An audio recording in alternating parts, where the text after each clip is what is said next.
Një tjetër ngjarje e rëndësishme ndërkombëtare sportive ka filluar sot të mbahet këtu në Prishtinë, përkatësisht në Pallatin e Rinisë dhe të Sporteve. Bëhet fjalë për kampionatin mesdhetar të gjeneratës U19, e cila po zhvillohet për herë të parë këtu në Kosovë dhe është vetëm për kategorinë e femrave. Ndeshja hapse që po zhvillohet tani është në ndërmjet Kosovës dhe Spanjës, vend ky që vazhdon të mos e njohë Kosovën si shtet, por që përmes sportit e ka bërë në disa raste deri më sot duke respektuar simbolet tona shtetërore.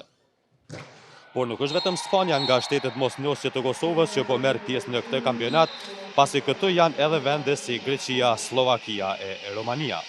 Për më shumë detaje, rreth këtij kampionati do të na fles tani presidenti i Federatës së Handbollit, zotri Edi Kolgeci. Sot do të fillu me dita e parë për orës 9 faktikisht, pasi kemi shumë kombëtare që kanë me marrë pjesë.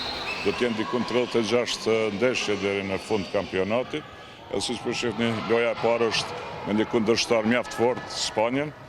Shpresojmë që vajzat do të kenë sukses, edhe pse Spanja ndihet që është një nga fuqitë e handbollit. Kemi Spanjën, kemi Slovakinë, Rumaninë, Greqinë, po ashtu ka edhe delegatë që janë disa shteteve, Tunizie, këto të Afrikës Veriore, sa di që nuk na kanë njoftur.